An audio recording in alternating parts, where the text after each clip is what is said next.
এই মহিলাটি কখনোই তার মেয়েকে স্কুলের মূল গেটে নিতে যেত না।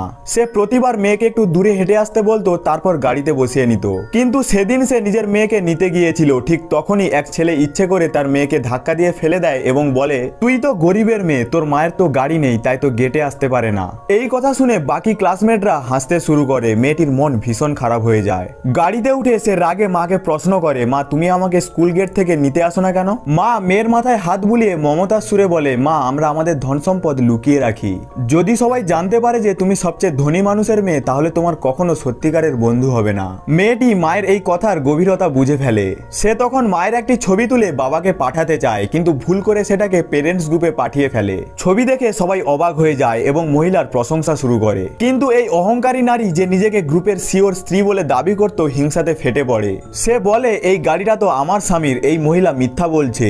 তারপর সে এবং আরো কয়েকজন মহিলা গাড়ির সামনে গিয়ে দাঁড়ায়, প্রমাণ করার জন্য যে গাড়িটা তার। মহিলা তখন ছবি দেখে চমকে ওঠে, কারণ এটা একেবারে তার গাড়ির মতোই, যেটা কেবল দুজন নির্দিষ্ট ড্রাইভারই চালাতে পারে। সে নিজের ড্রাইভারকে জিজ্ঞেস করে যে এই গাড়ির যত্ন কে নেয়। ড্রাইভার আর একজন ড্রাইভারের নাম নিতেই সেই অহংকারী মহিলা কেঁপে ওঠে, কারণ সেই ড্রাইভারটিই ছিল তার স্বামী। তখন সব সত্যি সামনে আসে, আসলে সে মহিলা সিওর স্ত্রী ছিল না, বরং সে মিথ্যা পরিচয় দিয়ে বলতো গাড়ি তার স্বামী তাকে উপহার দিয়েছে। রেগে গিয়ে সে বলে, এই গাড়ি থেকে এখনই নেমে পড়ো। তখন মেয়েটি বলে, মা আমার ভয় করছে। কিন্তু মা ড্রাইভারকে বলে, চলো আমাদের বাড়ি ফিরে যাই। তবুও সেই অহংকারী মহিলা থেমে না থেকে একটা ভয়ঙ্কর ভয়েস মেসেজ পাঠায়। সে বলে, এই মেয়েটা যদি আমার গাড়ি নোংরা করে দেয়, তাহলে সারা জীবন তার মূল্য দিতে হবে।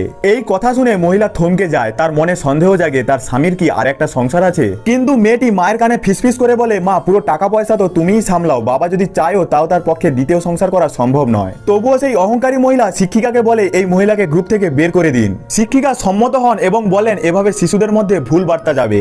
মহিলা বোঝানোর চেষ্টা করলেও শিক্ষকতা কর্তৃত্ব দেখে কথা টেনে নেয়। এরপর সেই অহংকারী মহিলা নিজের ছেলের জন্মদিনে সকলকে আমন্ত্রণ পাঠায়, শুধুমাত্র সেই মহিলা ও তার মেয়েকে বাদ দিয়ে। কিন্তু যখন মহিলা দেখতে পেল যে পার্টির ভেন্যু হচ্ছে গ্রিনফিল্ড ভিলা, তখন সে থমকে যায়। এই নামটা শোনার পর তার মনে পড়ে যায় এটা তো তার স্বামীর এক বিলাসবহুল সম্পত্তি। সে স্বামীর কাছে কিছু না বলে মেয়েকে শেখানো কথাগুলো জিজ্ঞেস করতে বলে। মেয়েটি নিজের বাবাকে হালকা ইঙ্গিত দিয়ে বলে, আজকের আমাদের লিমিটেড এডিশন গাড়িটাকে কেউ নিজের বলে দাবি করছে।